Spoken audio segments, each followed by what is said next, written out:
I'd like to call this meeting to order.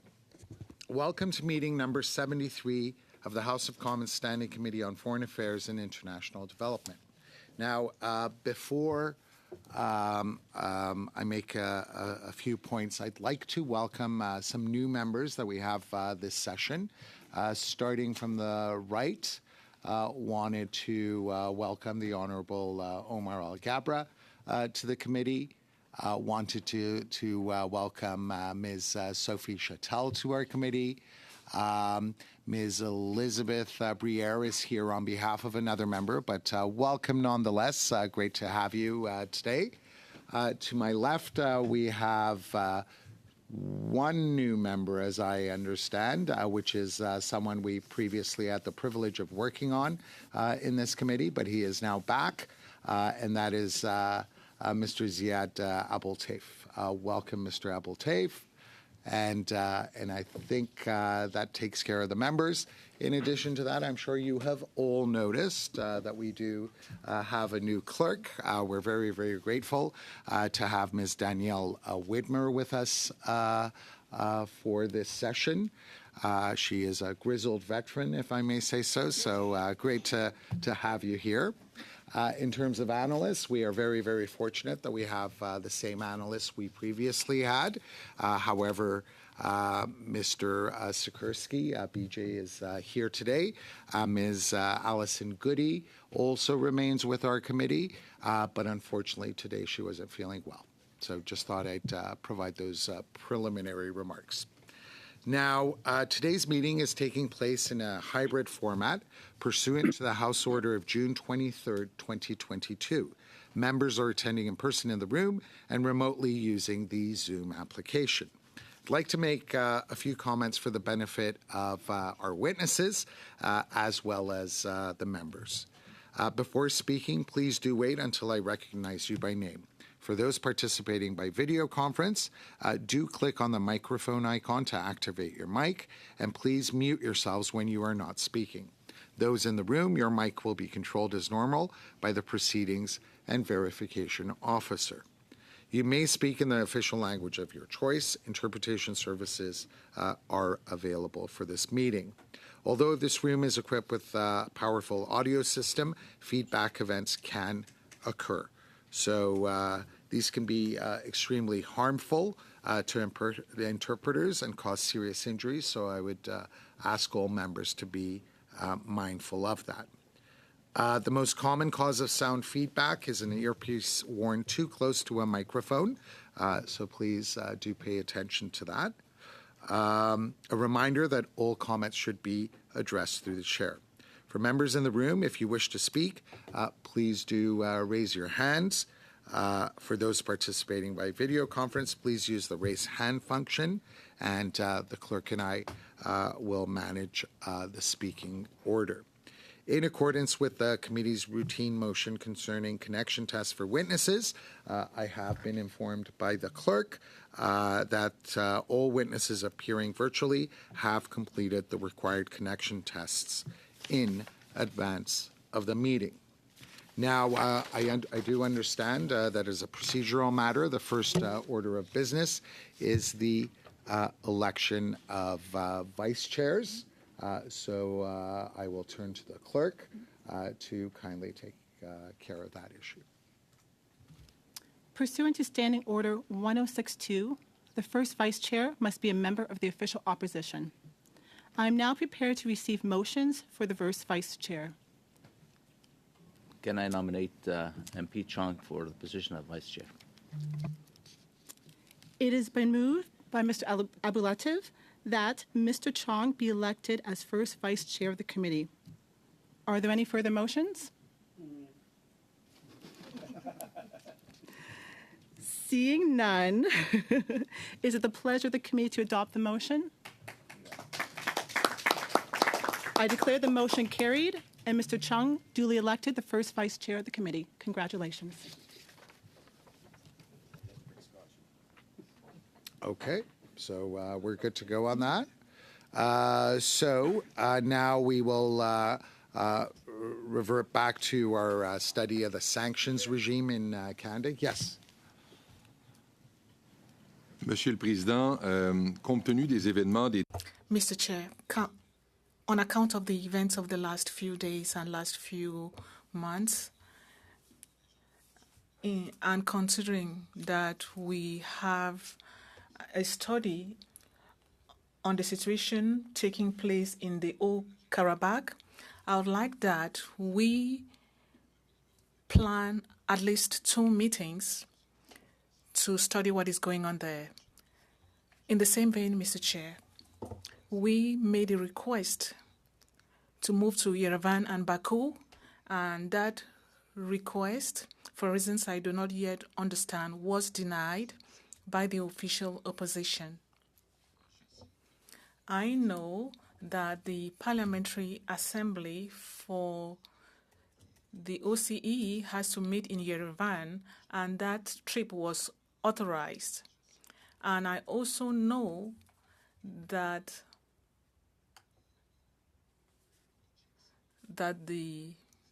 this BLE sent us a notice indicating that within a certain deadline, we must submit our travel request. So, Mr. Chair, I would like us to quickly review that situation when it comes to travel request, and if necessary, and that's what I would prefer, we once again present those travel requests. Thank you, Mr. Chair.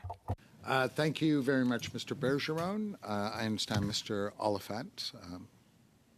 I was going to suggest that, and it's partly because of my need to get caught up on where we're at with the sanctions regime study, but also to look at other work we've got ongoing, to have some time for business either today, because I think appropriately Mr. Bergeron's comments would go into a business meeting, and we, as opposed to in this meeting, because it's not on the agenda, and I don't believe there's a motion on the floor. So, but I'm totally in support of a discussion about future work and travel.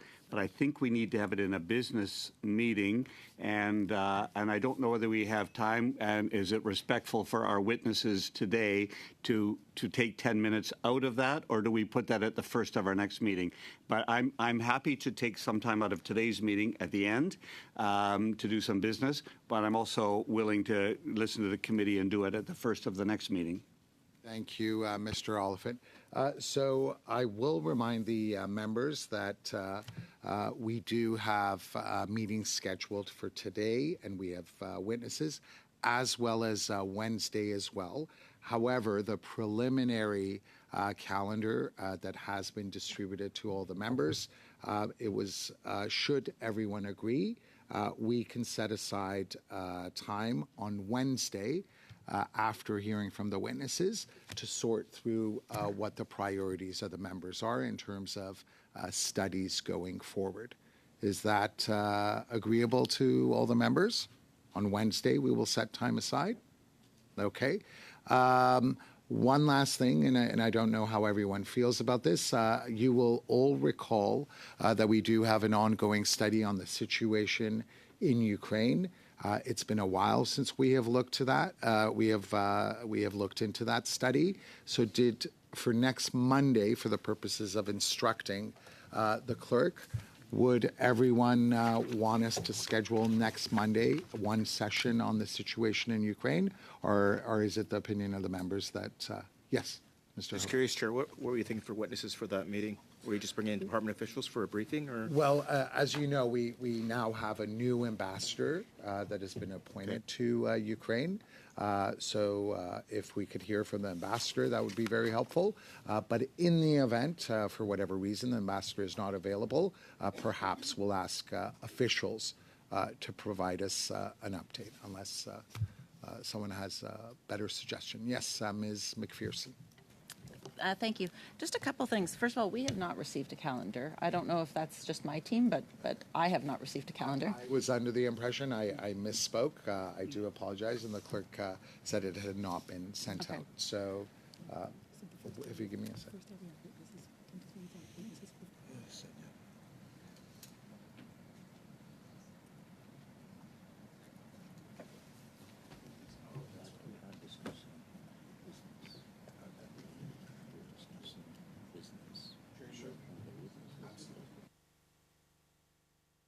next, for this coming Wednesday, 3 witnesses are appearing. Should all the members agree, we can do second hour would be devoted entirely to committee business. Does that accord with everyone's plans? Yes. I just wanted to finish my thought. First of all, I think that it would be important to have that. We do have a subcommittee, and so I do think there is a role for the subcommittee here that is supposed to be helping us as we set our calendar. We do have 4 studies that we are supposed to be undertaking, including Iran, including Israel and Palestine. But more importantly, from my perspective, today we started 15 minutes late. I think we have too much work to do for that to become a habit. So if we could probably make an effort to start on time. I know it was many folks that maybe didn't make it in time, and today is a Monday and it's a busy day, but when we start 20 minutes late, I mean, it's not fair to our witnesses, it's not fair to those of us who are on time. Absolutely. So if I could caution all the members to be here on time, that would be very much appreciated. We certainly do so out of respect for the witnesses who take out of their time to share their expertise with us. Thank you for pointing that out, Ms. McPherson. So on Wednesday, it's agreed that an hour will be set aside for committee business, correct? Yes, Ms. Chatel. No? Okay, withdrawn. So that is, and I understand that the clerk will be sending a schedule for Wednesday. And then the clerk brought to my attention, yes? I just wanted to clarify that we don't have meetings next, you mentioned next Monday. That's what I was about to get to. Okay, and so we're missing 2 Mondays in a row. 2 Mondays in it, the next one prior? This is the House message. This is the break week. This is the October. Yep. This is the break week. So this Monday is a holiday. Is not a holiday, but we don't have a session. So should everyone agree, for the purposes of an update on the situation in Ukraine, that would fall to next Wednesday. Is that agreeable to everyone? Absolutely. Sure. Yes. I'm just kind of curious. You are going to run into a deadline here with the break week, the week after. That's correct. And getting a proper submission for travel.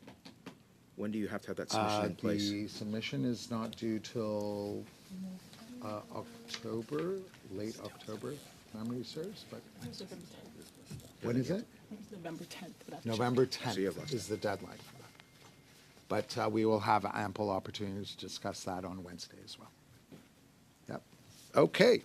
So with all of that housekeeping issues out of the way, it is now my great privilege to welcome before our committee 2 very distinguished witnesses. First, virtually, we have Mr. Lawrence Herman, who is counsel at Herman and Associates and is likely well known to the members of this committee. Welcome, Mr. Herman. We also have Ms. Katpana Nagendra, who is here on behalf of the Tamil Rights Group and is here in person. So you will each be provided 5 minutes for your opening remarks, after which we will open it up to questions from the members. We usually go to the witness who's here present first. So Ms. Nagendra, you have 5 minutes. If I do hold this up, that means you're really out of time. We'd be grateful if you could wrap up your opening remarks. The floor is currently yours. You have 5 minutes. Thank you. Mr. Chair and honorable members of the committee, thank you for the opportunity to testify as part of a panel of witnesses in the study of Canada's sanctions regime.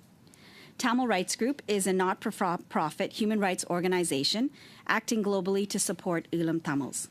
We relentlessly pursue means to uphold human rights through global diplomacy, together with legal avenues under international law and human rights principles.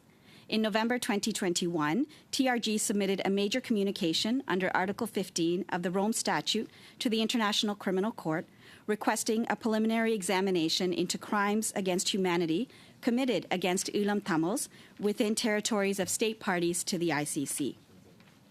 Canada recently imposed sanctions related to Sri Lanka under the Special Economic Measures Act in, I quote, response to the gross and systematic violations of human rights occurring in the country.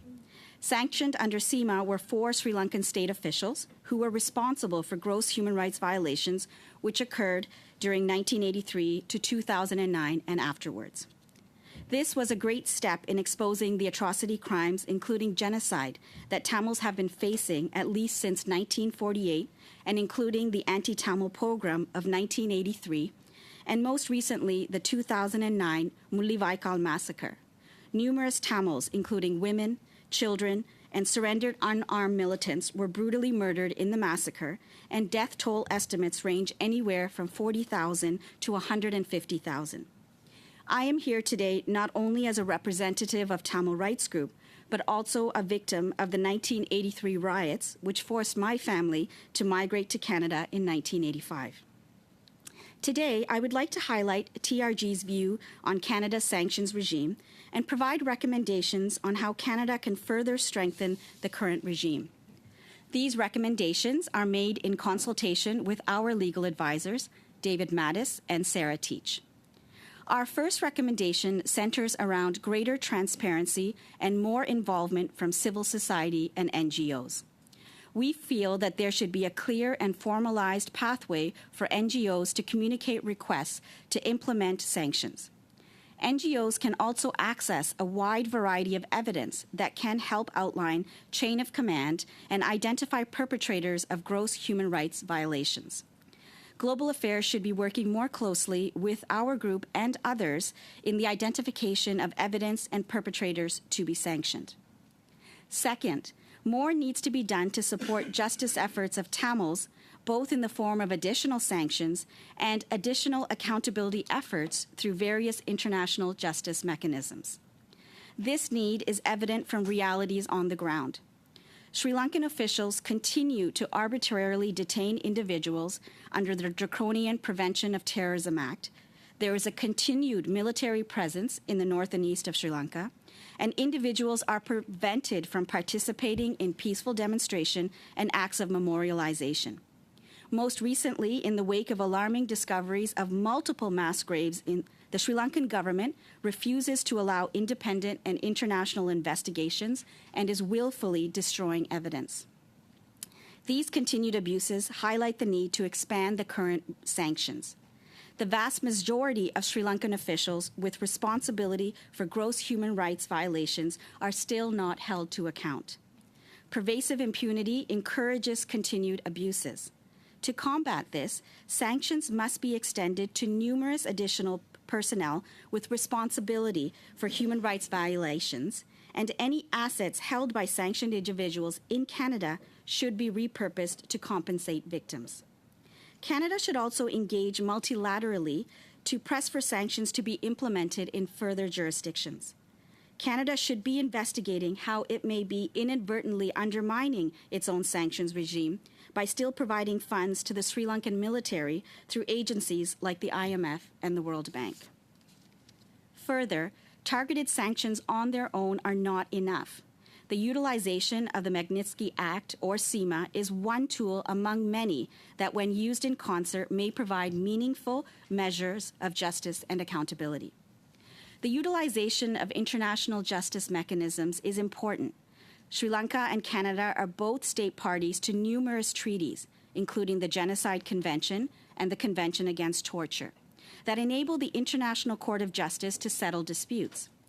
The International Criminal Court may open a preliminary examination into crimes against humanity committed against Tamils on the territories of state parties. Canada should work to support these and other initiatives. We look forward to building on these engagements with this committee and would like to emphasize that the sanctions regime should be the first step in holding individuals accountable for gross violations.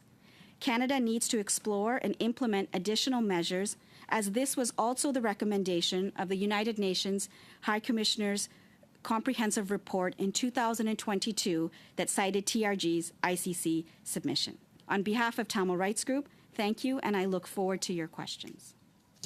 Thank you very, very much, Ms. Nagendra. We next go to Mr. Herman. Mr. Herman, you have 5 minutes for your opening remarks. Please proceed. Thank you very much, Mr. Chairman. Merci beaucoup, Monsieur le Président. Je suis très content de... Thank you very much, Mr. Chair. I'm very happy to be here today to make a few comments on the study that you're undertaking. Mr. Chairman, it's a pleasure to be appearing before you as chair. Members may not know, but before Chairman Assassi entered the world of politics, he was a well-known trade lawyer himself, and he and I had a lot to do in the old days when we were dealing with various trade law matters. So it's a double pleasure for me to be appearing today. I'm going to address one issue, and we can discuss it further during the question period. My understanding is that the committee is looking at the government's implementation of the 2017 recommendations by this committee regarding Canada's Sanctions Committee.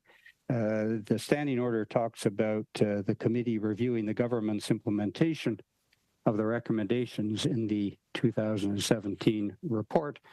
And there's one recommendation that I want to address because I don't think the government has done anything in implementing that recommendation. And that recommendation in the 2017 report, recommendation number 4, is that the government should provide comprehensive, politically available written guidance to the public and private sectors regarding the interpretation of sanctions regulations in order to maximize compliance.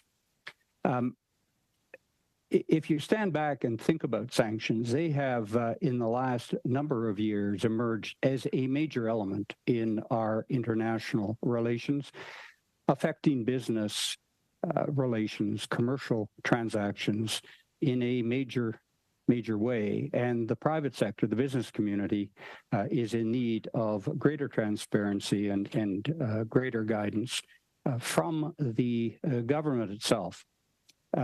In the comments that I provided to the committee, and I believe they've been translated and circulated, I made a number of recommendations, and those are, I might say, very close to the same recommendations I made to the Senate committee when it was looking at this very issue earlier in the year.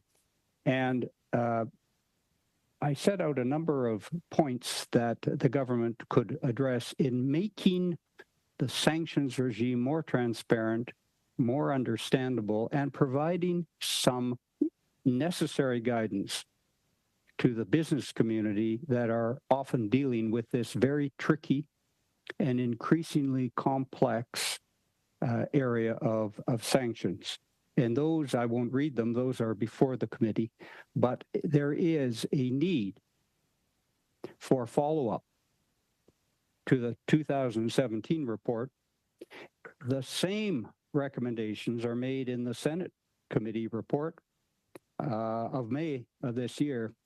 And as far as I can tell through my own research, nothing has been done to improve or enhance guidance and transparency and how the government implements the sanctions regime. And that includes sanctions under the Magnitsky Act, as well as the United Nations Act, and of course the Special Economic Measures Act, which is the principal vehicle for Canada's sanctions regime. So let me leave it at that, and we can come back during the questions from committee members. J'aimerais aussi dire que I would also like to say that I'm willing to answer questions on my recommendations in the written comments that have already been submitted to the committee. Thank you.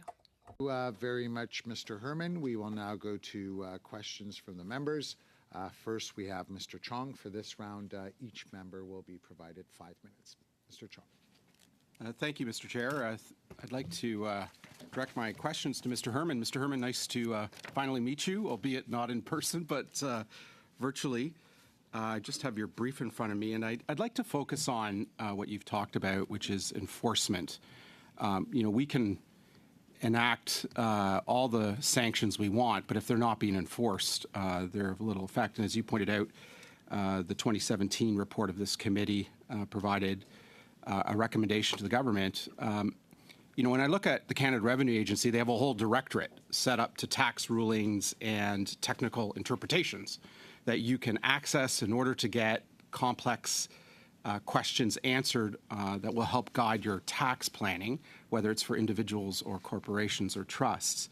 I think something like that needs to be set up within Global Affairs Canada to do exactly the same thing. Do you agree?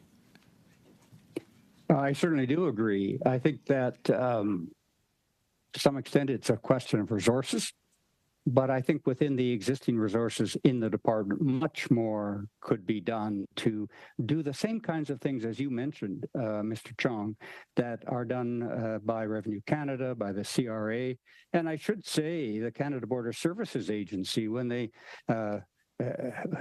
in terms of enforcing customs laws and regulations, they provide detailed guidance, not legal interpretations, because the government doesn't provide legal advice. It shouldn't.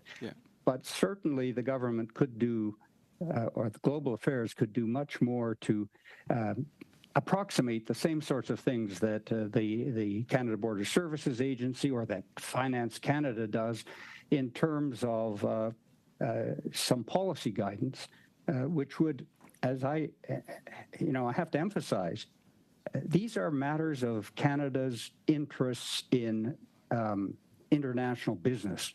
And if the business community has problems in, finding its way through these very tricky sanctions issues, it behooves the government to provide some policy guidance. Just like the U.S. administration does, the British administration, the Australian government, they provide the kind of guidance that I'm talking about, but Canada regrettably does not. You mentioned the Canada Border Services Agency. Closely related to sanctions are our obligations under domestic and international law when it comes to preventing the importation of goods produced using forced labor. And being such a trade expert, I'm wondering if you could comment as to why CBSA, the Canada Border Services Agency, has been unable to interdict and seize and block shipments produced using Uyghur forced labor.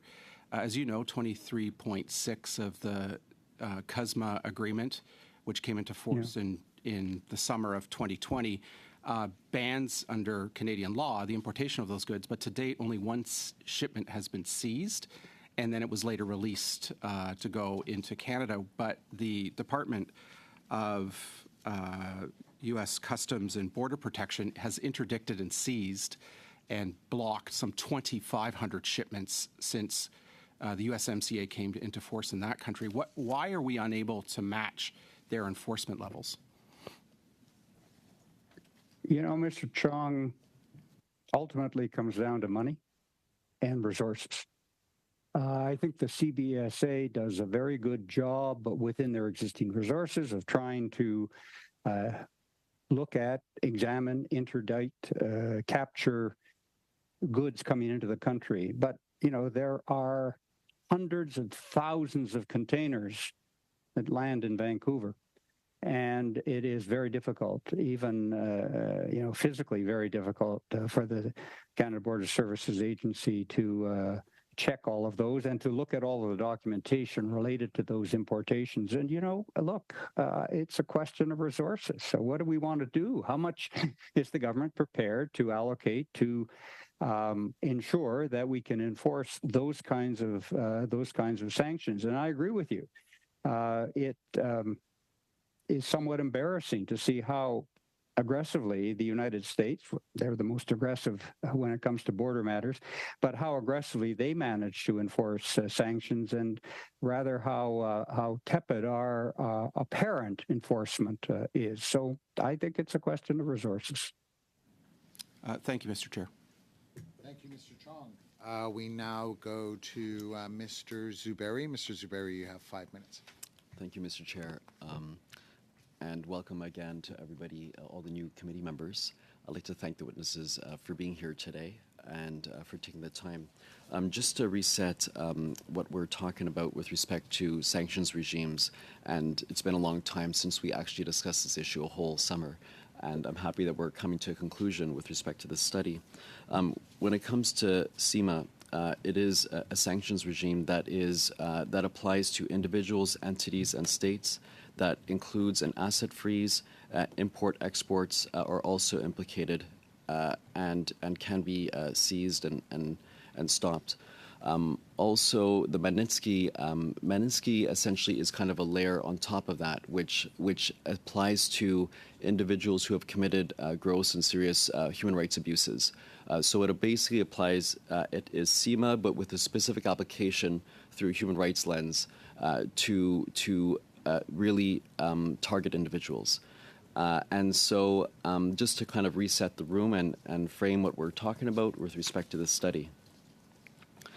I'd like to focus my questions to your organization, and I'm happy that we as a government have actually imposed for important sanctions on prominent individuals who were involved in the Tamil genocide, including two previous leaders of Sri Lanka. That was a very important moment for Canada, but also for justice and human rights, dignity, respect for the Tamil people. I'd like to ask you, what are your thoughts on focusing, in addition to sanctions, moving beyond that? Some organizations like the People for Equality and Relief in Sri Lanka, Pearl, have said that we should, in addition to from sanctions, move beyond to supporting victim-centric international justice mechanisms. Do you have any thoughts on that? We share that same thought as well, and as I mentioned in my remarks, sanctions are only the beginning in that process for victims and for justice and accountability. And I believe that it is important that the sanctions help strengthen these international justice mechanisms for victims to receive justice and accountability. So when work at Tamil Rights Group is taking a case or filing a case under universal jurisdiction, and the particular individual that's already been sanctioned in Canada in regards to the Trincomalee 11 murders, it really helps us in our case to say, you know, Canada has already sanctioned this individual, and we'd like to bring him to a criminal proceeding under universal jurisdiction in another case. So this is why we feel that sanctions go hand in hand with international justice mechanisms, and we feel that yes, we can't have everybody on that sanctions list. It's not a reasonable request, and I understand that. But there are other individuals, significant individuals, who should be on that list, and that's where the role of NGOs and civil society plays to help identify who those individuals are. And we've heard in this committee already, in this study, that civil society organizations play an important role in terms of helping us as a government and a country identify potential names for to be sanctioned. So your point echoes what we've already heard in testimony thus far. You touched upon a crime in your testimony just now. Can you elaborate upon that a bit more? In regards to the individual? I forget the term you used, but there was a particular crime you just talked about a moment with respect to the Tamil people. So I'm referring to there are 4 people currently sanctioned under the CIMA Act. One of the individuals was an Army general who was involved in the murder of 11 individuals in a town called Trincomalee. So that's what I was referring to in that particular situation. Thank you. And I'd like to just touch upon field research. Do you have any? Can you shed any light in terms of the field research? What has been shown thus far within the crimes towards the Tamil people? What has the field research shown thus far from all the information you have? So our field research and with our connections with civil society on the ground in Sri Lanka shows that since the sanctions were placed in January, the culture of impunity has not changed in Sri Lanka. As I mentioned, just most recently last week, there was a memorialization event of an individual who died in a hunger strike 36 years ago, and that memorial event was attacked with rocks, and the actual member of parliament in Sri Lanka was also attacked, and it was the police and army officials were just standing around watching. There are continuous land grabbing that's happening. Traditional Tamil homelands, Hindu temples are being erased with Buddhist temples. And so this is a structural genocide that's continuing to occur and hasn't helped the situation and is continuing to grow. So there is concern from civil society on the ground that this could continue to escalate. A very further. important point. And I'd Thank like to you, just... Mr. Zuberi. You're considerably over time, 40 seconds. We now go to Mr. Bergeron. Mr. Bergeron, you have 5 minutes. Merci, Monsieur le Thank you, Chair. Mr. Hanan, Mr. Herman, I would like to come back to the line of questioning that Mr. Michael Chang put to you. So far, one of the difficulties we have regarding sanctions applied to Ukraine and Belarus, concerning Ukraine and Belarus, is that we have difficulty having a specific idea of what the sanctions are, to know the assets that were frozen.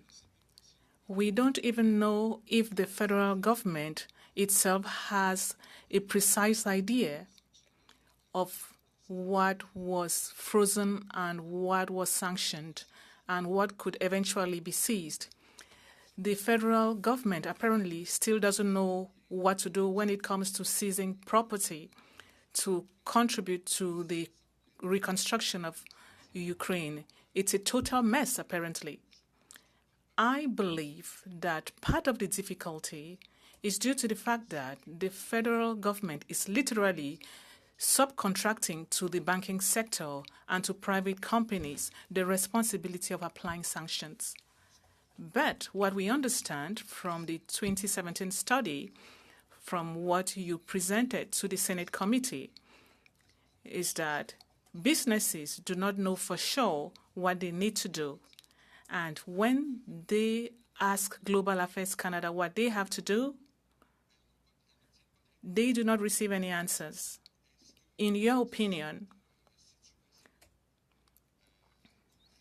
is this situation contributing to the lack of transparency that we see when it comes to sanctions by the Canadian government? And secondly, why is Global Affairs not giving directives, not answering questions, knowing that this has an impact on the efficiency of the sanctions regime?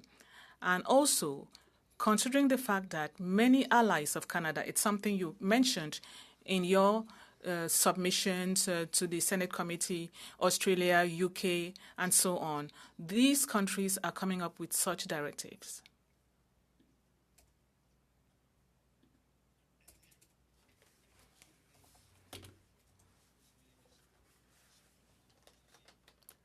Mr. Bergeron, you have asked very complex questions, difficult to answer in a few minutes.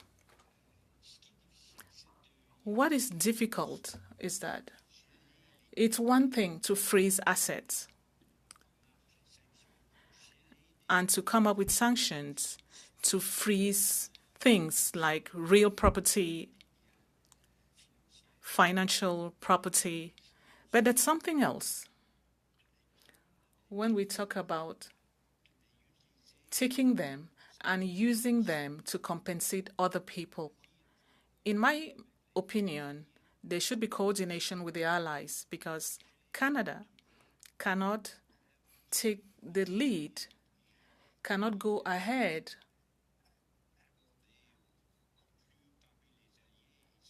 and do something that was not agreed upon by the allies. It's a very complex situation. I think it is better to continue collaborating with our allies to get to an agreement. But it's complicated, very complicated. It's one thing to freeze assets and something else to seize the frozen assets. I agree with you that right now the burden lies with private businesses, bankers, airports, and so on and so forth. I believe we need to continue working together with our allies to find a collective solution. That's my answer. I don't know if I've answered all the issues that you raised, but that's my general answer. Yes, you've responded to my questions in part. I'll come back. Thank you, Mr. Bergeron. We will now go to Madam McPherson. You have 5 minutes. Thank you very much, Mr. Chair, and thank you to the witnesses for being here today. Very interesting conversation, and I'm glad that we're all back to look at this. A question for you, Mr. Herman, if I could.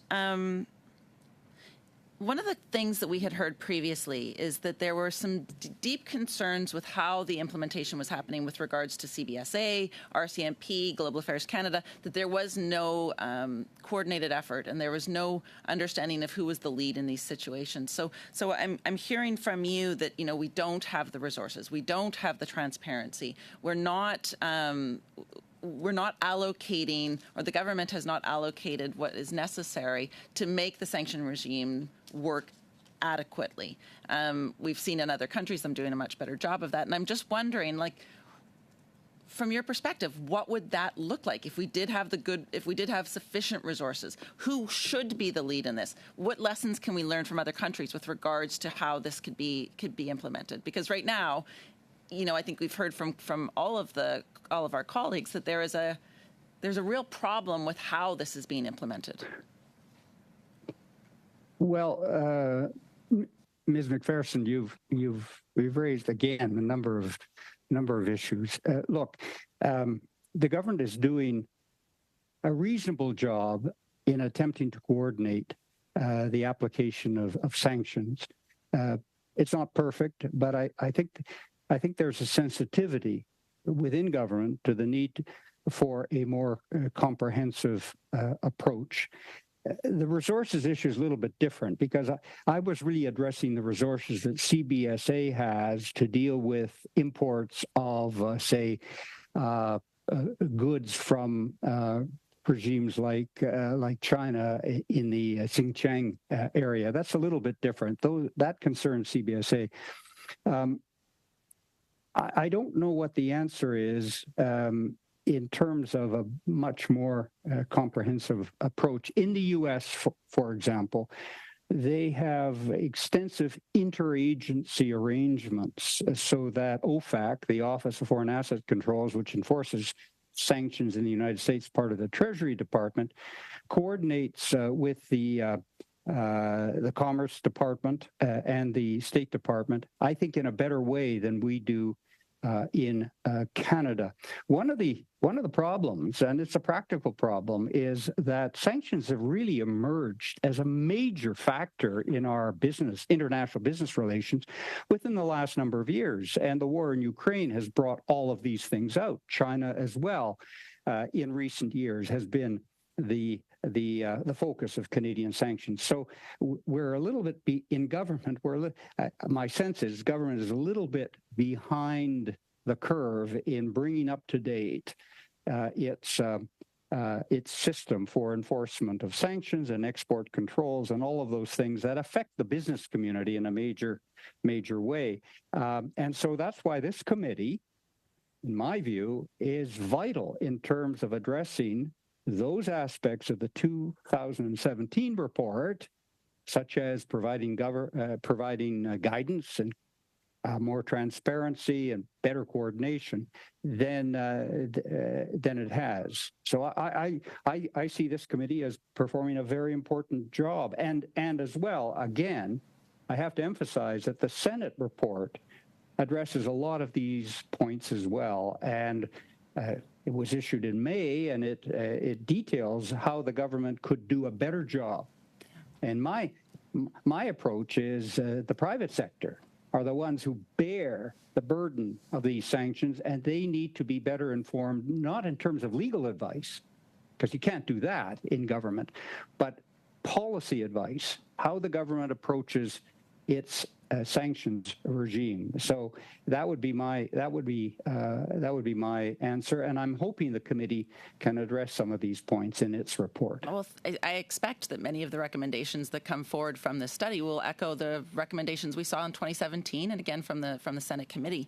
One of the things that you also spoke about is that Canada can't take the lead, that we actually have to work with our allies. But in fact, in terms of the seizing of assets and reusing them for those harmed, Canada has taken the lead or has said they've taken the lead. You know, one of our challenges, of course, is that what we're saying, what the government is saying with regards to who's being sanctioned and what's being seized, doesn't actually result in those actions. So, from my perspective, you know, when we were in Europe, this committee visited with other. We were in Belgium, and folks were talking about how they were watching Canada to see how Canada was doing this.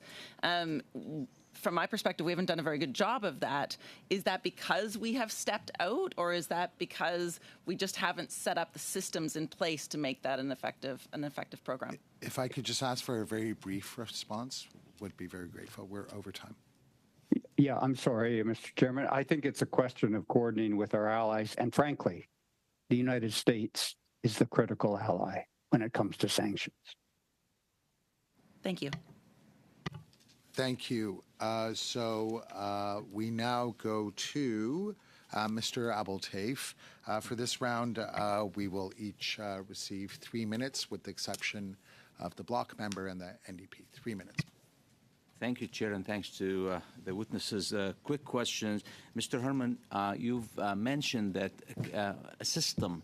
Do we have a system for sanctions in Canada? And if so, how do you understand that? Can you explain to us the system we have, since sanctions can be on economic base, on financial base, on security base, and on diplomatic base? So it would be beneficial, I think, to understand if we do really have a system in place on sanctions. Well, absolutely, we have a system in place. The legislation that you're looking at is our sanctions regime. It's, our sanctions policy, including our export controls policy, is pretty sound. It's consistent with what our allies are doing. What we need to do a better job of is providing clarification, my view, clarification from government on some of the elements of sanctions that may not be clearly understood by the general public and by the business community. So it's not that we don't have the systems in place. We have systems. They're good. They're robust. They're strong. They implement Canada's international obligations, as I said in my paper. But there's a weak spot. And the weak spot, in my view, is the failure of the government to fully implement the recommendations in your committee's report 6 years ago on guidance, and on the Senate committee's report a few months ago on the need for greater transparency and greater policy guidance to the benefit of the business community and to the benefit of Canada's foreign trade. Sanctions become a very, very important tool and widely used for the last 2 decades, at least. How can we make the best out of it to make sure that it's become effective, since the legislation in place and the system in place? Well, again, I think transparency and policy guidance is important. I think the government is doing a pretty good job in many respects, but I come back to the major point I'm making. I think a better job could be done in providing guidance to the business community, the stakeholders, the people who are directly involved in sanctions internationally. And the point that the committee must understand is sanctions are now a major factor in international trade relations, a major factor. They weren't 10 or 15 or 20 years ago, but going forward, I think we're going to be increasingly involved in a complex world of economic sanctions, and that behooves the government to help the business community understand all of this. You can't just say, run to your lawyer if you have a problem. That's not good enough. Thank you. We now go to Mr. Oliphant. You have 3 minutes, Mr. Oliphant. Thank you, Chair. And I want to do a quick question to both witnesses. Mr. Gunner, thank you for your presentation. I want to, and for the work that the group did leading towards those 4 sanctions that happened. It was important and I think effective. Can you tell me the state of sanctions against those individuals or others from other jurisdictions, other countries? Have they matched, or were we behind or ahead? So in some jurisdictions they match, but in others there are other individuals who have been identified, like for example in the United States. So that's why we're saying that there needs to be a coordinated effort, because in the case of these economic sanctions, if they're sanctioned in Canada but they're not sanctioned in Germany, those individuals, they can easily just transfer their assets to another country. So they're not mirrored in all. Are they sanctioned? They are not. Canada was I think we led the way on that. Yes, we did. Yes, we did. I wanted to get that into the record, that I believe we were way out in front, and now our job is to pull our allies to catch up to Canada. I wanted to get that out. Mr. Herman, thank you for this, and your paper was helpful. I've read it. Mr. Chong referred to it as enforcement. I read it differently, and I read it as compliance, and the desire of companies and organizations to comply, and that you are advocating for help for well-meaning companies and organizations that want to fall into line. Am I getting that correct? Absolutely. That's my point. For example, if there isn't clarity on what sort of things a company can do to ensure that they've done their diligence, general guidance, it's a problem. And I don't think it's enough for the government to say, you know, if you do thus and so, you run afoul of Canadian sanctions. What kind of things can the company do to ensure that they meet the conditions set out in the legislation? I'm not suggesting legal advice. I'm talking about policy guidance. I think that's very important. I think that enforcement is an issue, and that comes down to the way CBSA works, the way FinTrack is working, et cetera. But your paper particularly looked at how the government can help sanctions be more effective by ensuring that companies and organizations know their responsibilities and can follow them. And I think those are points well taken. I think I want to move out of anecdotal evidence on that towards real evidence, because anecdotally from my side, I'm aware of many companies that have even approached me to say, can they get advice? And they have had advice.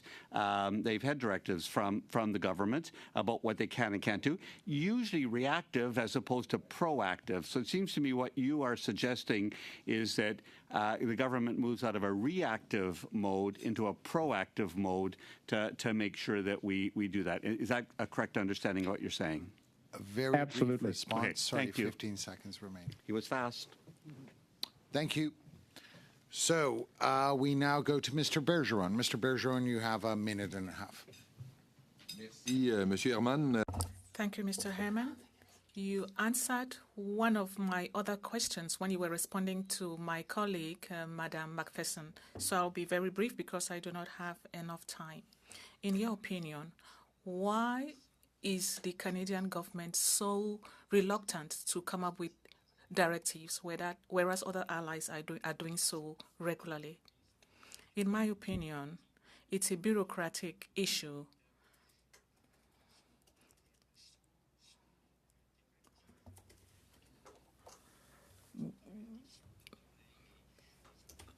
Bureaucrats give their legal opinion in quotes, and there's some reluctance to respond to individual questions asked by private businesses.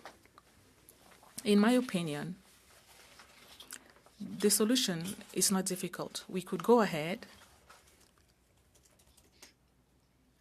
with a more proactive approach from bureaucrats, officials of the government, with guidance provided by the ministers responsible. Thank you very much, Mr. Herman. Thank you, Mr. Bergeron. We go to the last question to Ms. McPherson. You have a minute and a half. Thank you. Thank you very much for your testimony today. I'll be very, very brief because I only have a minute and a half. When you spoke a little bit about what more Canada can do, I think one of the things that I was interested in is when you talked a bit about the role civil society plays, NGOs, CSOs. In terms of the Tamil diaspora community, how can we do a better job how can the government do a better job of listening to the community and responding to the requests and the needs and the information that the diaspora community can bring for us? I think one of the main ways to do that is open the door to more organizations or give them a seat at the table to provide more feedback on what's happening on the ground. But I think what's even more important is what happens afterwards. Giving us the opportunity to understand why a particular individual is not being sanctioned. And I think that information is very critical to the work that our team does and our organizations do to say that there are some gaps in maybe the evidence in this particular crime, so that we as NGOs and our legal team need to work a little bit harder to provide that evidence. So feedback is really important to make this a successful sanctions regime. And we have heard that from a number of different groups that have said, the Iranian community is a perfect example where they have said that there are folks that should be on the sanction list that are not. And so that mechanism to have a way Correct. for diasporic groups to interact with the government on who should be or who is missing on those sanction lists is a key piece of work for the government to undertake. Yes, thank you. Thank you. Ms. McPherson, at this point, I will thank the two witnesses for their time and their wealth of experience and expertise. Thank you very, very much, Mr. Herman, and thank you very much, Ms. Nagandra. Very grateful. You will be receiving a copy of the report when it is ultimately ready. So to the members, we have a second panel of witnesses that will be appearing before us. I will suspend the meeting for 5 minutes. 5 minutes.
our study of Canada's sanctions regime.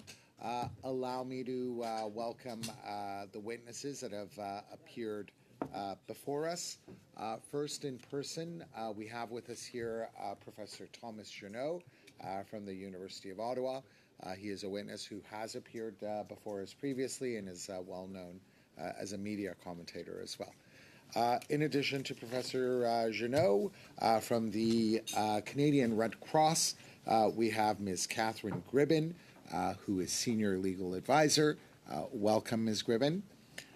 From the International Committee of the Red Cross, we have two witnesses, Mr. Alain Dondenaz and Austin Shangra, who serve as Head of Mission and Legal Advisor. And finally, from the People for Equality and Relief in Lanka, we have Arshana Rapichandradeva. Apologies if I didn't pronounce it right.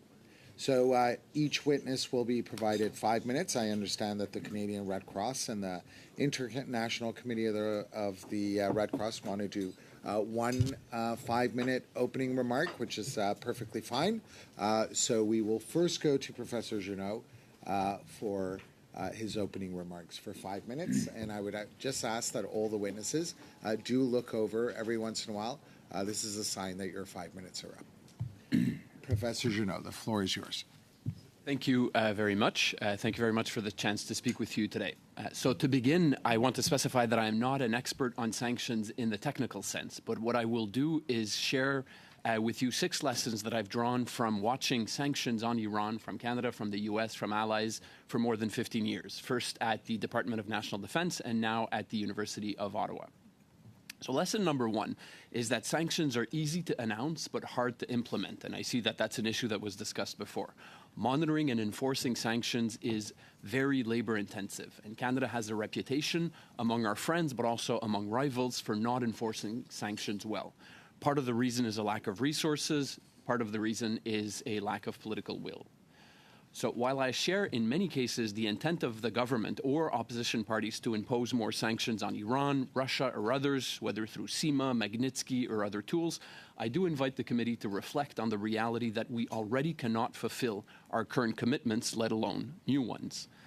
This irritates our allies, a point that I think we vastly underestimate, and it sends a message to the bad actors that we are not serious about penalizing them. This is a message that they hear loud and clear. The bottom line is that we need resources. There is just no other way around that. The $76 million that were announced last fall as part of the package of sanctions on Iran was a positive first step, but keeping in mind that it takes years to generate the necessary capabilities. You need to hire people, you need to give them security clearances in a context where we already have massive backlogs. You need to train them for highly specialized positions and so on. Lesson number 2, sanctions are easy to announce, again, but hard to stop. They take a life of their own, bureaucratically, politically, legally, socially. And sometimes the day comes when the cost on us, not on the target, but on us, exceeds the benefits, but removing the sanctions can be very difficult.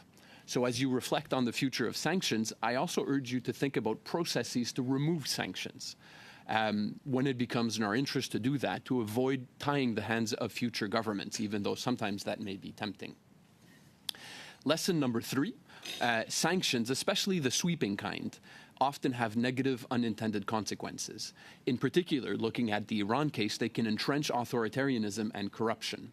In Iran, the IRGC has been able to build a massive economic empire and therefore become more powerful as part of the regime's efforts to evade sanctions. So yes, as intended, sanctions have hurt the regime, but they have also come with a major cost. At the very least, we need to think about this more transparently when we design sanctions. Lesson number 4, because of these first 3 reasons, in many cases I find that targeted sanctions can be much more effective than the sweeping or blunt kind. They are less resource intensive, keeping in mind point number 1 about our overstretched capacity. And they're also more surgical in their impact, keeping in mind my point number 2 about the blunt impact that they may have. They can minimize broader unintended negative costs, including humanitarian suffering. That's why, in the case of Iran again, the idea of listing the IRGC as a terrorist entity under the criminal code, something that a number of people in opposition and civil society support, is appealing in principle. It's an idea that I don't disagree with in theory, but in practice is not practical because of my first three reasons. Lesson number 5. Public discourse on sanctions in Canada tends to focus very much on the foreign policy angle, and in a way that's normal and that's the focus of your work. But usually Canadian sanctions have little or no direct impact from a foreign policy perspective, where sanctions do serve our interests much more and can actually have a positive outcome for us is more from the national security side.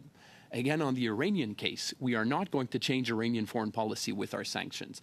Where we can make a difference is when Iranian regime officials and their families, for example, will park financial assets in Canada, or when Iranian regime officials and affiliated thugs will intimidate the Iranian-Canadian diaspora. That's a problem, but it's a national security problem, not a foreign policy problem. And here again, targeted sanctions, not the sweeping kind, can actually have a chance of success. Full success, probably not, but some success, yes. My concluding point, and I will finish on this, is a plea for more transparency, something I heard also a bit in the previous session. On the transparency on the objectives of sanctions, what are we actually trying to do, but also on its successes and failures, what are we doing? There is very little publicly available information in Canada on these questions, and that's a problem.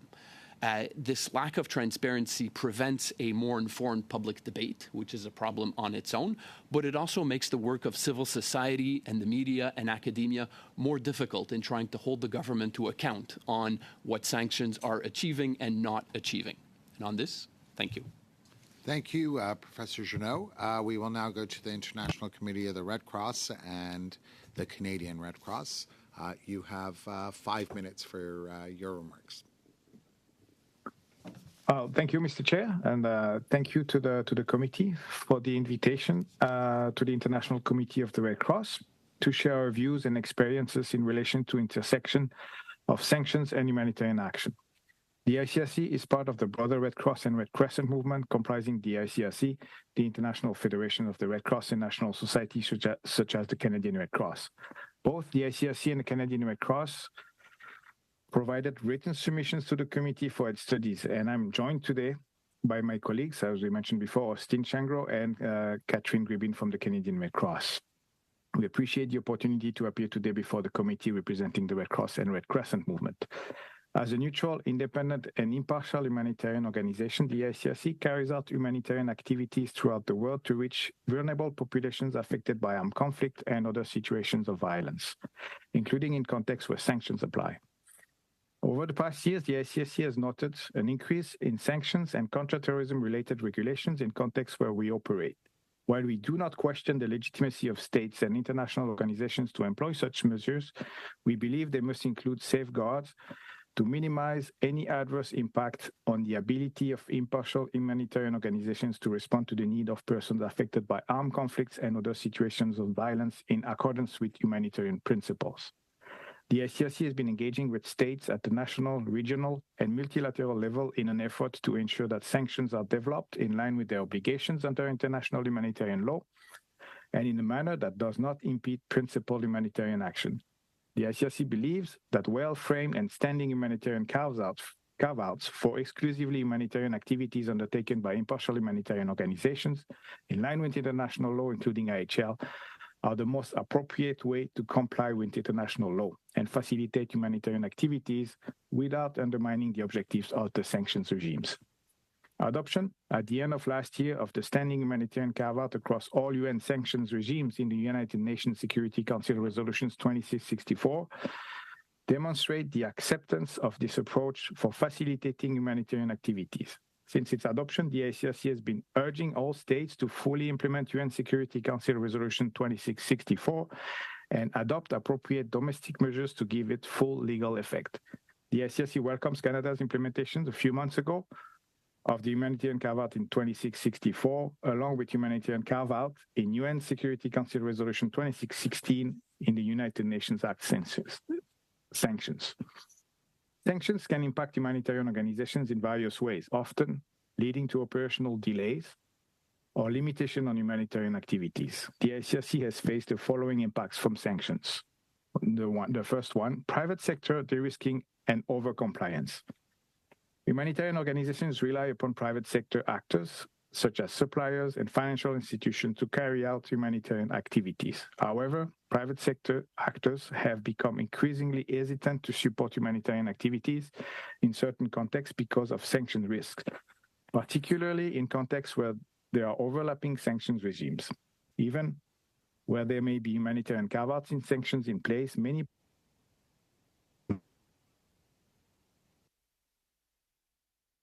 risk. The second point is reduced number of suppliers. The ICRC has found that there are a decreasing number of suppliers willing to support humanitarian activities in contexts perceived to be high sanction risk. The de-risking from suppliers means suppliers refuse to work in certain contexts. And the third point, increased risk hinder impartial humanitarian actions and funding. Impartial humanitarian organizations must engage with governmental entities and non-state armed groups to negotiate access and carry out their work providing aid based upon need. When these entities are designated under sanctions, there are increased risk, whether legal, operational, or duty of care to staff. Humanitarian personnel also risk possible prosecutions for carrying out humanitarian activities. Relatedly, the increased risk may also restrict the ability of donors to fund impartial humanitarian organizations in certain contexts. The ICRC has various recommendations to mitigate the impact on sanctions on humanitarian action and address the challenges I have highlighted. My colleagues and I look forward to discussing this more in detail in the Q&A and in the Q&A. Humanitarian carve-outs are successful when there is clarity and certainty for humanitarian organizations, private sector actors, suppliers, and banks and donors who want to support humanitarian actions. So thank you very much, and we look forward to your questions. Thank you very much, Mr. Dondenaz. Now we go to our final witness, who is here on behalf of the People for Equality and Relief in Lanka, Ms. Ravi Chandriva. Welcome. You have 5 minutes for your opening remarks. Thanks. Thank you, Chair, and thank you, esteemed committee members, for this opportunity to address the issue of sanctions in Sri Lanka specifically. I would first like to begin by expressing the gratitude of Pearl for Canada's ongoing support and commitment to human rights and justice, and for its continued leadership in the fight for accountability in Sri Lanka. My name is Archana Ravichandradeva, and I am the Executive Director of People for Equality and Relief in Lanka, Pearl. We're a nonprofit organization led by human rights activists concerned about the situation in Sri Lanka. We bring together research, advocacy, and activism to promote and protect the human rights of Tamil people in the northeast of the island.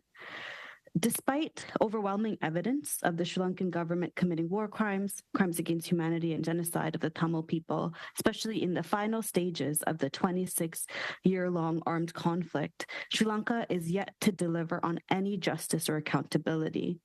Today, the human rights situation in Sri Lanka continues to worsen. Sinhala Buddhist nationalism, which we consider to be a root cause of the conflict, continues to drive irrational policies that cause harm to the Tamil community.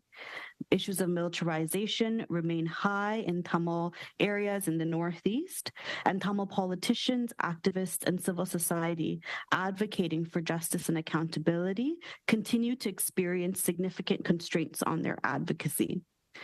The few domestic mechanisms that Sri Lanka has, for example, the Office of Missing Persons is often seen as one of their flagship mechanisms, lack independence, impartiality, and have lost the trust of victim survivors. So it is in this context that international action, such as sanctions, can have a profound impact, especially against bad actors who continue to hold deeply entrenched positions of power and authority within the Sri Lankan government. Now, Canada has been a strong advocate for the Tamil community by example, recognizing the Tamil genocide last year, Canadian sanctions that were implemented in January 2023 on former presidents Gotabaya Rajapaksa and Mahinda Rajapaksa, Staff Sergeant Sunil Ratnayaka, and Lieutenant Commander Chandana Prasad Hadirachi are some of the few, if not only, individual actions of accountability against Sri Lankan leaders, which is of symbolic importance to a war that was supposed to be a war without witnesses. The sanctions are the only international individual accountability measures against the Rajapaksa brothers specifically, who orchestrated the violence. Many of the victim survivors that Pearl connects to in Sri Lanka almost regularly mention the sanctions as one of the few and positive developments in an accountability landscape, which often feels bleak and impossible.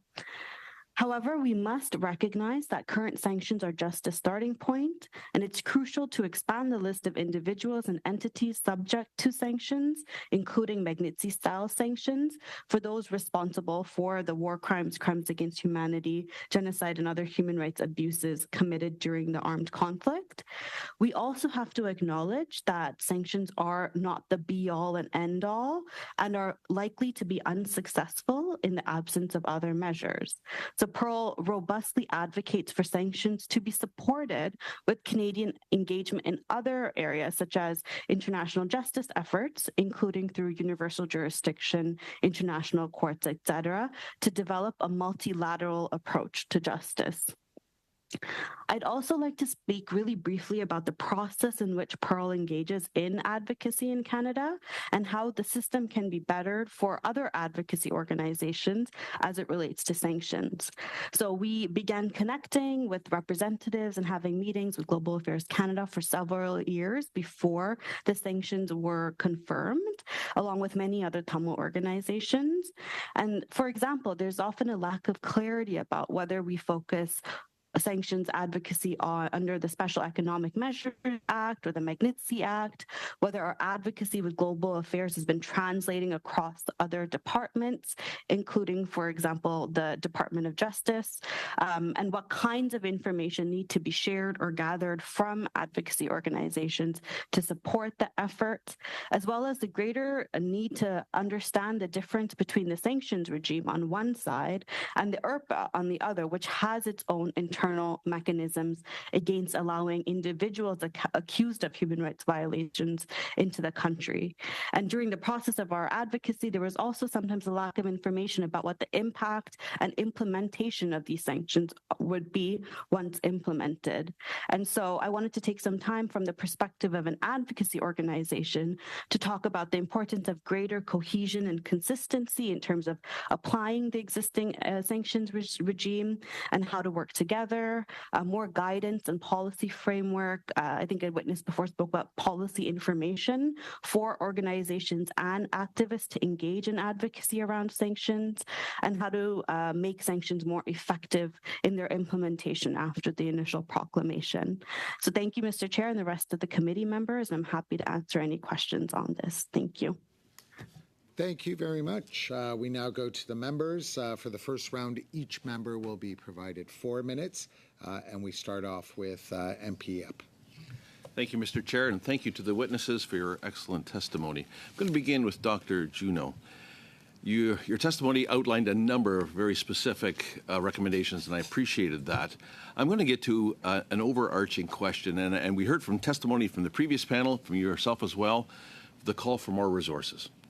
Understandably. I'll admit that I'm somewhat hesitant to join that call until I have confidence that there's a proper accountability and coordination within our own government for the effectiveness of a sanctions regime. So my basic question is, who is ultimately responsible? Because we hear calls for the CBSA to do this, for global affairs through their different channels to do this, for an OFAC-like organization within CRA. Who is ultimately responsible for the overall effectiveness of our sanctions regime? I hear political will. You mentioned that is also lacking.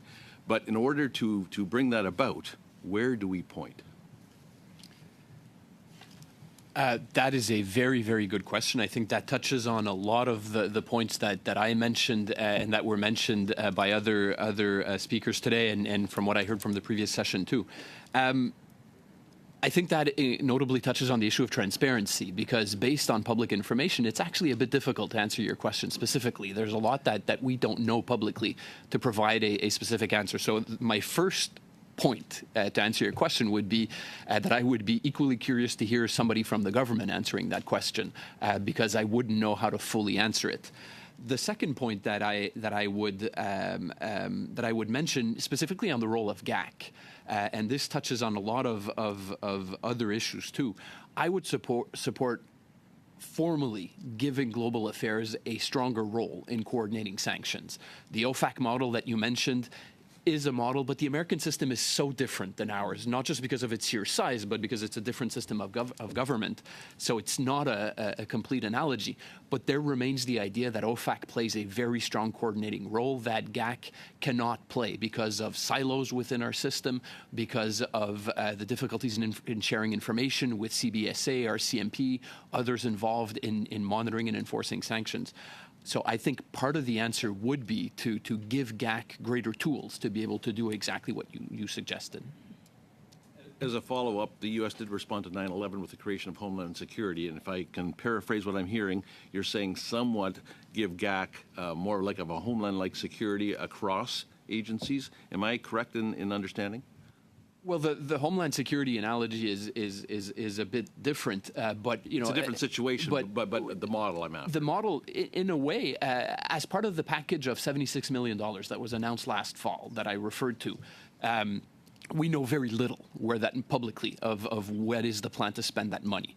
That being said, there were very little bits of information that a sanctions bureau is to be created within GAC, and the term bureau implies a certain bureaucratic standing within the department.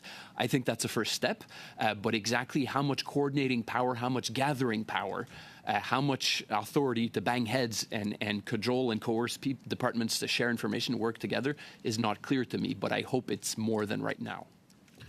I won't have time. You're considerably. Oh no, mine.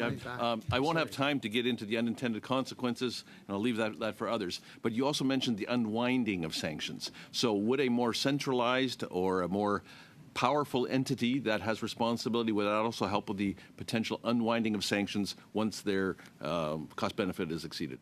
Potentially, yes. 8 seconds remaining. 8 minutes. I'll concede, Mr. Chair. Thank you, MP Epp. We now go to MP Oliphant. You have 4 minutes. Thanks, Mr. Chair, and thanks to all the witnesses. It's all helpful. I'm going to focus a little bit on Professor Juneau as well. I feel like I want 3 hours with you.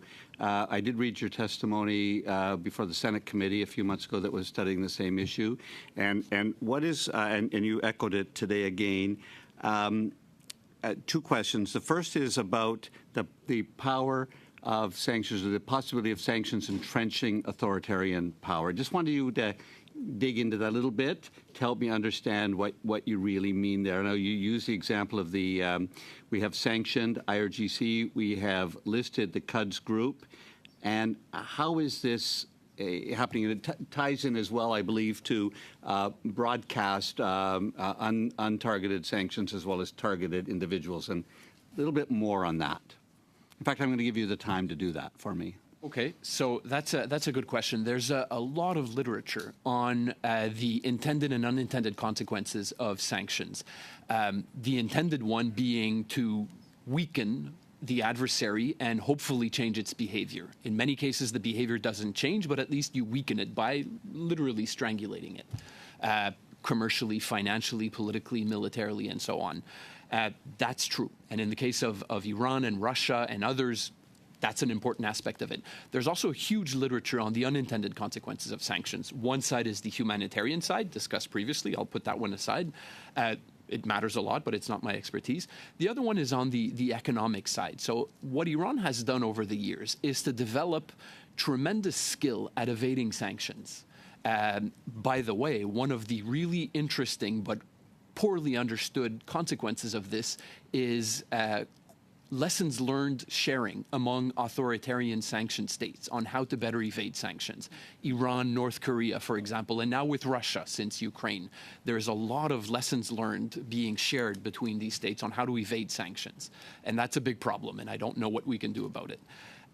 What the IRGC has done is to build a clandestine economic empire that allows it to control illegal, from our perspective, trade in sanctioned goods with countries in Asia, with Dubai, a lot through Dubai. That has made the IRGC extremely rich economically, not only its individual commanders, but the organization itself, but also, therefore, much more powerful politically within the country. To be clear, the rise of the IRGC in Iran is not only because of sanctions. There are other reasons for that. That being said, an unintended consequence of sanctions on Iran undoubtedly has been to strengthen the IRGC. So there's a tension here that we haven't fully figured out how to resolve. We want to sanction it, but I mean, the reality is in Iran we have that issue, but that may not be the case in another country. So we have to be pretty nimble, I would think, on that. So, that's a very good question. I'm reluctant to go beyond the case of Iran because it goes beyond my expertise. What I would say is that experts on other countries have discussed similar dynamics.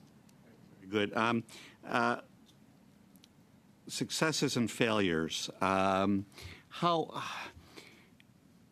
If perhaps a greater impact of sanctions is with respect to national security than foreign policy, how do we measure success and failure on that? On the foreign policy or the national security side? Both. Both. On the foreign policy side, that is also a longstanding debate in academic circles on how do you measure success on sanctions. And part of the difficulty in answering that question is that in many cases, the stated objective of sanctions is not the same as the de facto objective. In many cases, the stated objective is to change the regime's behavior. Cuba, Iran, it's not happening, even Russia for that matter. The de facto objective becomes weaken the adversary because it won't change its behavior.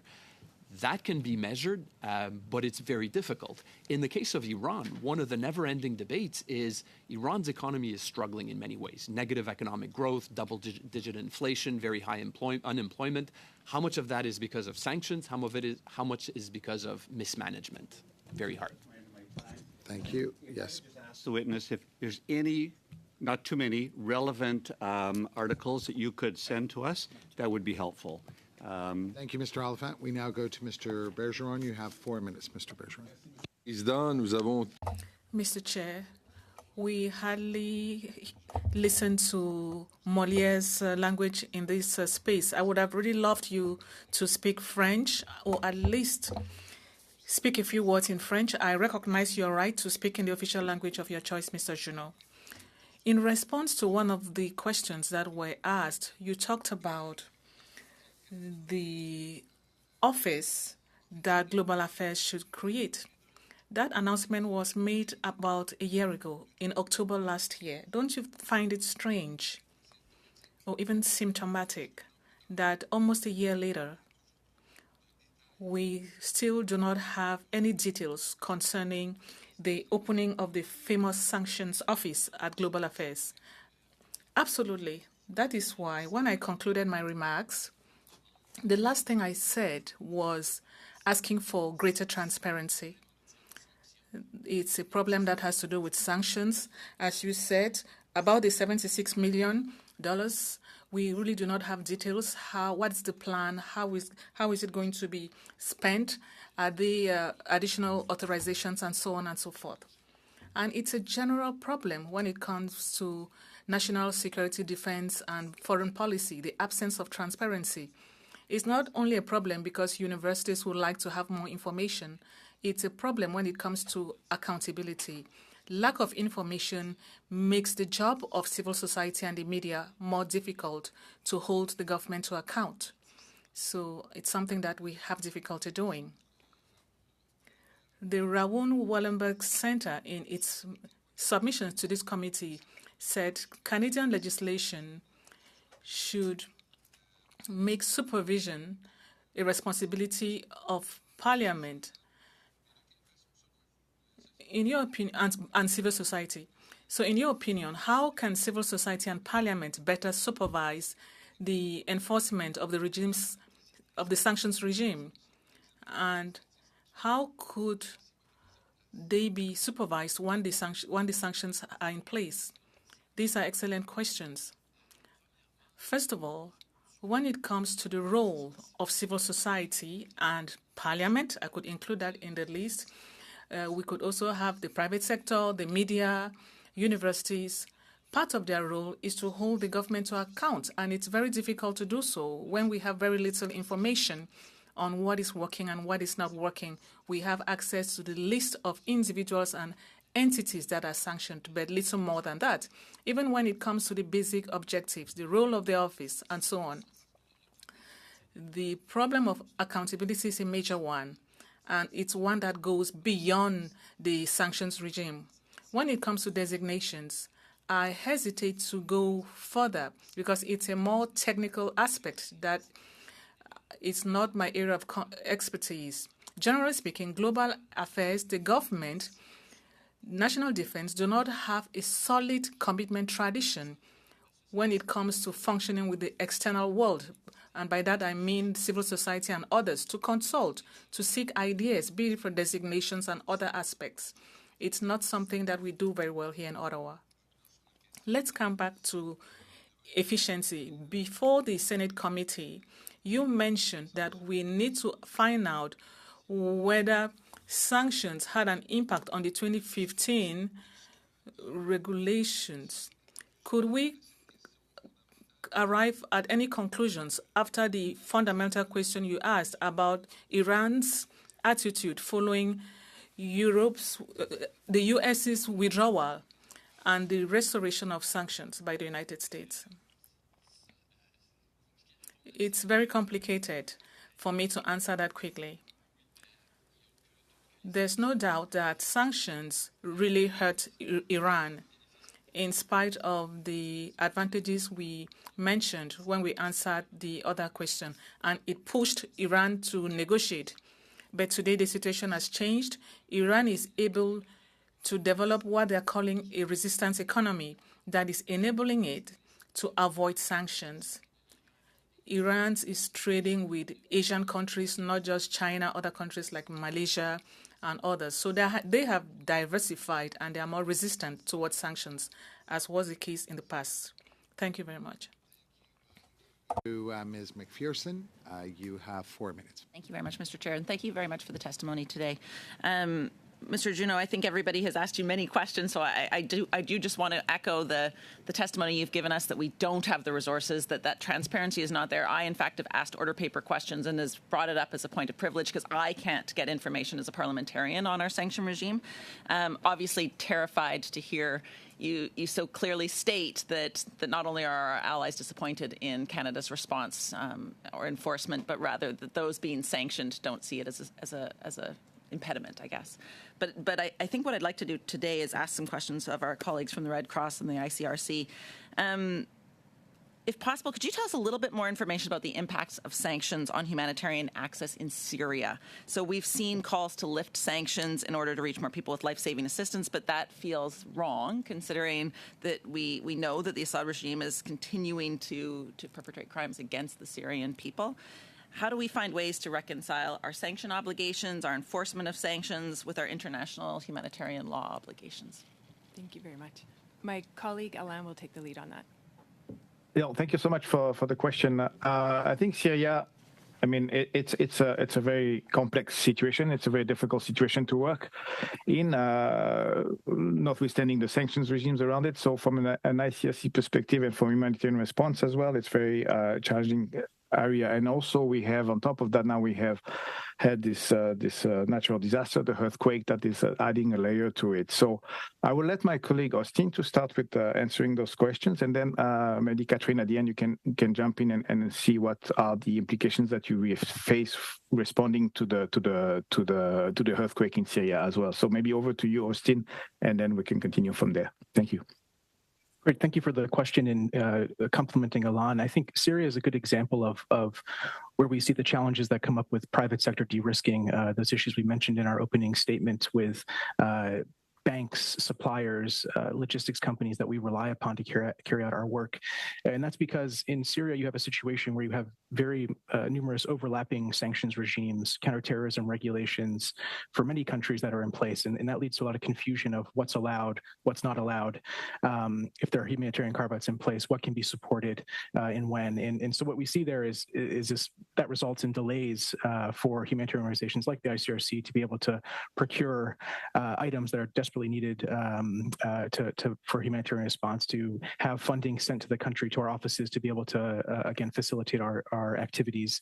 And I think, secondly, this also brings up the point of we're in a dynamic situation of a protracted conflict that can have various emergency situations also arise, and shows that conflicts can evolve and can change. And when it comes to humanitarian carve-outs, it really represents the need to ensure that carve-outs are capturing the breadth of humanitarian activities that can take place in such situations, both responding to protracted conflicts and those emergency situations.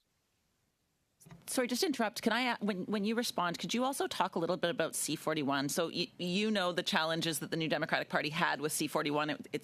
It's a bad law from my perspective.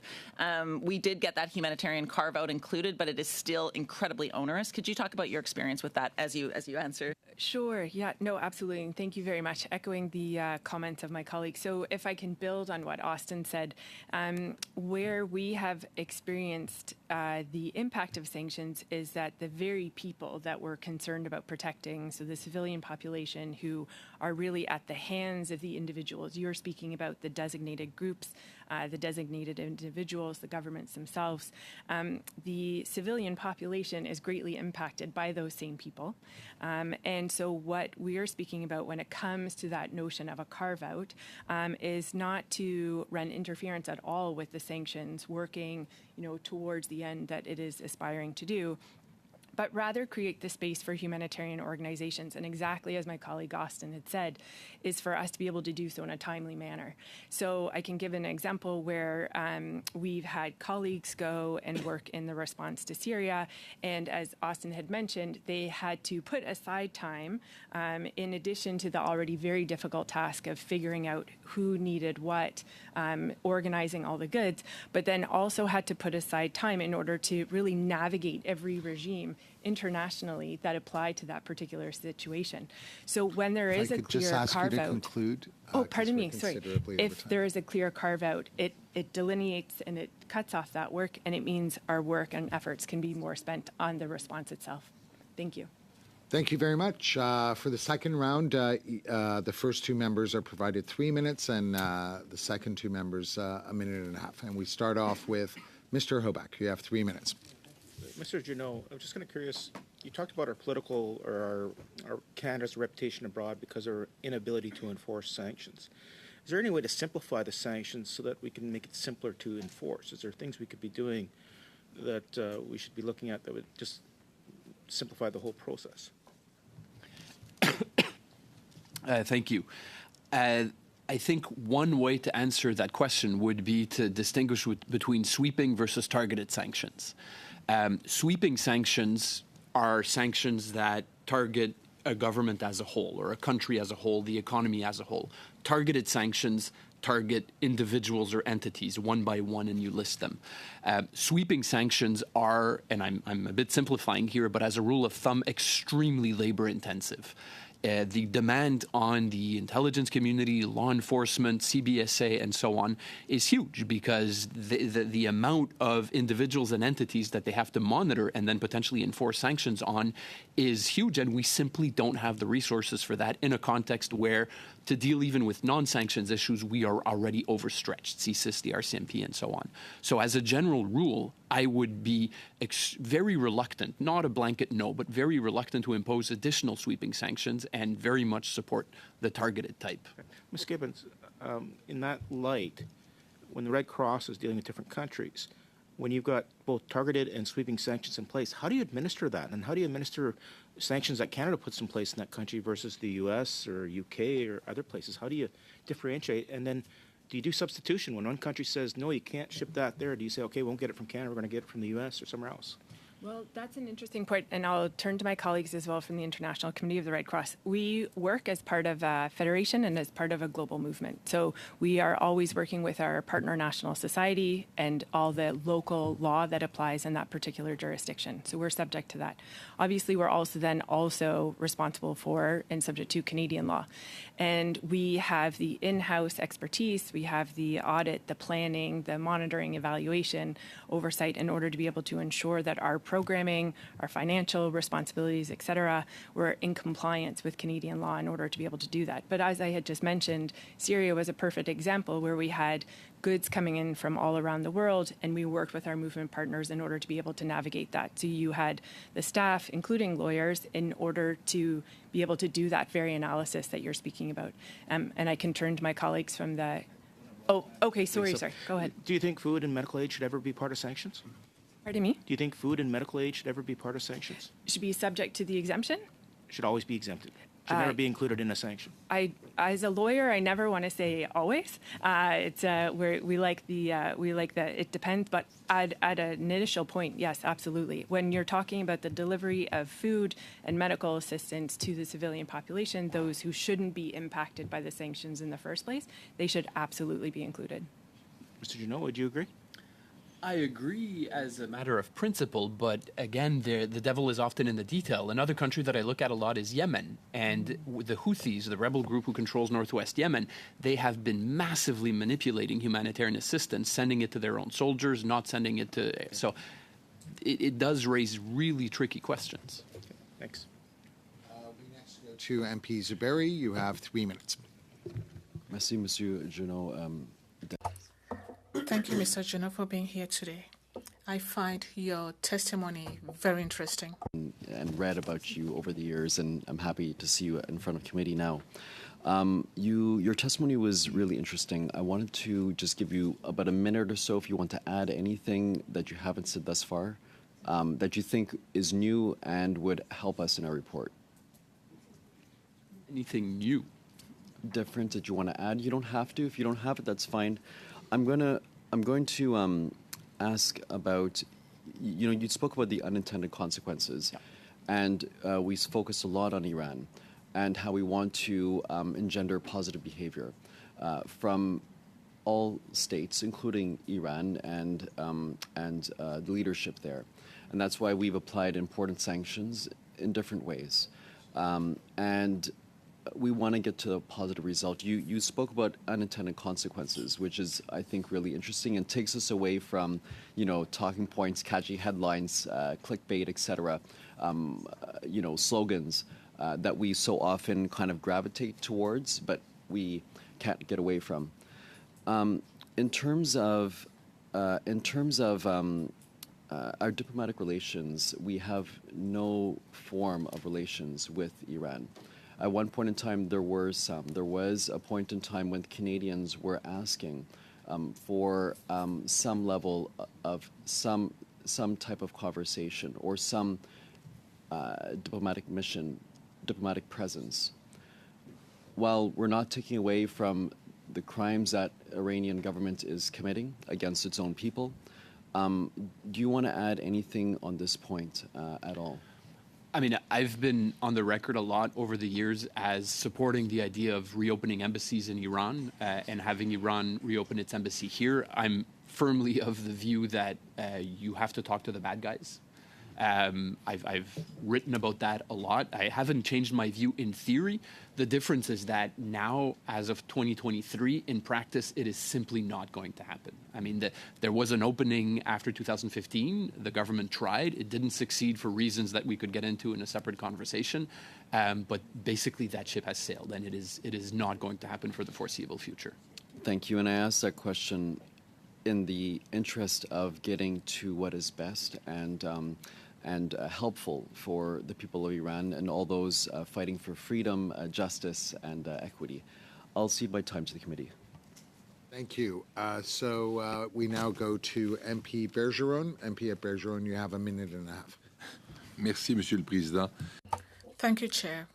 Last July, the Canadian government modified 14 regulations on the United Nations to provide for humanitarian aid in accordance with Resolution 2615 and 2624 of the United Nations Security Council.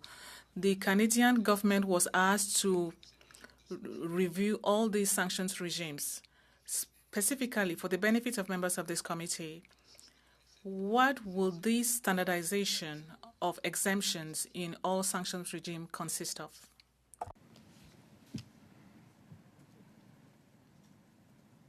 The question is for the ICRC? Or? Oui, bien sûr. Yes. Thank you.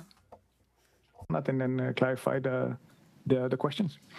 Yes, great. Thank you very much for the question, and thank you for raising UN Security Council Resolution 2664, which we see as a very important step globally as a way that adopted, as you mentioned, a standardized humanitarian carve-out across all UN sanctions regimes, and exactly as you mentioned as well, was also subsequently implemented in the United Nations Act in Canada. And this was we see this as a very important measure to emphasize the importance of standardized humanitarian carve-outs, which provides the clarity that's needed for humanitarian organizations, private sector actors, as we mentioned previously as well, to be able to carry out our work and facilitate our work in those contexts or in those places where there might be sanctions in place. And we see this as 2664 as a important model that can be represent and influence countries as they're looking to incorporate humanitarian carve-outs in their domestic autonomous sanctions as well.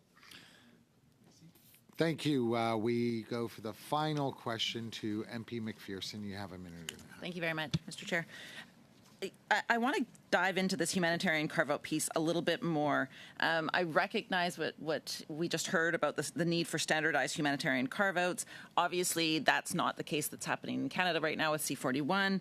And my understanding as well is that no money has actually gone to Afghanistan to date, even though that carve-out was put into place already, because it is so onerous and it is so difficult to navigate. I'd like to know what the Red Cross experience is with the process so far, and what Canada should have done differently. And knowing that there was a one-year review that was put into that legislation, what are the lessons that the government needs to learn to fix this legislation going forward? Sure, and I can connect some of the dots there. So one, I can confirm for the Canadian Red Cross, we have been asked to participate in the government process in order to develop what has been to the legislative guidance. I won't, not the technical term of that, but instruction to civil society. Because of the confidential nature of that engagement, I can't speak to anything further beyond to the specifics of that, but we also look forward to hopefully the clarity that will flow from that. And one of the recommendations we have the committee coming from this is really the consistency between the various legislation. So we have the sanctions, we have CIMA, we have the UN Act, we also have the criminal code provisions. We also have all of the charities law. And what we're really asking for the committee is for that consistency in the exemptions. So that way there's clarity, consistency, so that way they speak to each other clearly, that there's clear indications to the civil society that they are, able to be subject to the exemption, and that the civil society is able to operate with that confidence, which they struggle with at the moment. Yeah, of course. Thank you. Thank you. Thanks. Thank you very much. That concludes questions from the members. At this juncture, I'd like to thank all of our witnesses for their time and for their invaluable expertise. Very, very grateful that you could appear before us.